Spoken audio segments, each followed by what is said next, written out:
Well, we did talk about the teams that were surprising us the most. Which teams do you think are not living up to the potential that we expected them to perform at in the start of the season? I think for me, currently till now, I'd say Manchester United have been quite disappointing. If we look at the kind of fixture list they had and also the kind of signings they've made this season, I think I get it. They few players were out with injury and they did not have the whole squad, but they've also have players like Mason Mount returning from injury. Ahmed Diallo is also back in the team. He wasn't playing that much last season, but we've seen in the later half how good he is for United, and he started the season pretty well. I feel like, but I think overall there's something still lacking. I think that defense isn't not yet settled. I think that defensive midfield position is clearly a big issue for them. We've already talked about that in the Liverpool match. I think there's still a lot of volatility with when it comes to Manchester United. You can't really say they can go next week and probably win at City, and then they'll go another week and they'll lose to Brighton or Crystal Palace or someone. So I think that volatility is something which is always a big risk, because when it comes to December, January, when the fixture list actually gets even more congested, I think that is when we've seen teams like United, Chelsea, Newcastle and all, they kind of fall back from the top three, top four. And I think it's a big concern, given this is Ten Hag's probably the season that they'll look to change their manager if it doesn't go well. I think last season already in the United new hierarchy wanted to find a new manager. They weren't able to find one. I think if this season also United don't live up to the standards that their fans expect, and honestly, at this point of time, I think everyone expected more from Ten Hag also. So I think it's been pretty disappointing start for Manchester United. I think the attack is very lackluster. They still don't have, I think, a style of play that you can associate with them. I think given all these issues, and it's been carrying on for so many years, I think this could be a very difficult season for Ten Hag and United. Well, I absolutely agree. I know a lot of fans haven't been expecting anything out of United given the past decade where they haven't really lived up to their potential. But I actually thought, a team that is coming from an FA Cup victory against the mighty City, and I think they had a good transfer window, no matter what people say. I don't know what more they have to do, or how will they find their rhythm, because I think Xerxes was a good signing, De Ligt was a good signing, right? And Kobe Mainoo's been playing really well. Alexander Garnacho, I think whenever he's gotten the chance this season, has performed good.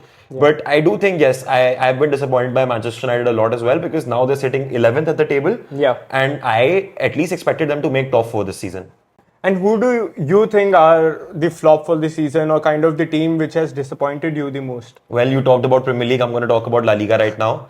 And I know how excited we were to see Atletico Madrid having an amazing transfer window. They were able to sign like one of the best players in every single position possible, right? I don't see that flair in Atletico, which I was expecting to see, given the attacking changes they made with Sorloth, or let's just say Julian Alvarez, which I thought was going to be the signing of the season. Yeah. Even though Atletico as a team overall is doing decent, they had like 2 draws, one against Espanyol and one against Rayo Vallecano. I know it's just the start of the season, but I still expected Julian Alvarez to have a deeper role in the team. He's only scored 1 game in like the 6 matches he's played, even though he's not started every single one of them. But I think this Atletico Madrid team, I was thinking of as a lot more attacking than the traditional Atletico Madrid style of play we've seen over the years. I know Conor Gallagher has been a good signing. Lane Ormond has also been a good signing, but that attacking flair that you need to, challenge for the title, or to get those games where, teams like Rayo Vallecano and Espanyol are holding you to draws, I think their attack really needs to find their form. I think Griezmann is the only thing that is, keeping their attack together and getting those results. But I do think Julian Alvarez, with the pressure he has and with the expectations of Atletico fans or even fans from all around the world, I think Julian Alvarez really needs to find his footing in Atletico, and he needs to do that soon if they want them to challenge for the La Liga or the Champions League this season. Yeah, no, I agree. I think even bigger question for me is also on Simeone. I think we've never seen a very good attacking side from Atletico Madrid. I think possibly since 2014 or maybe 2016. Even then, they were mostly known for their defensive capabilities. I think, given the kind of team they have, given the kind of talent they have, they should be performing better going forward. They should be creating more chances going forward. I think it really puts a question on Simeone as well, that can he build a team which attacks as well as they defend.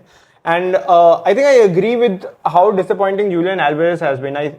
He was a big money signing, and I mean Atletico already had a bad kind of experience with Felix. And I think this was expected as being a sure shot kind of win for them. And Alvarez has performed in every kind of role we've seen. Even when he starts the matches, he plays really well. Even when he comes off the bench, he plays really well. And he's played well at international as well as Premier League as well as Champions League and all. So I think it's very surprising till now how he hasn't hit the pitch running.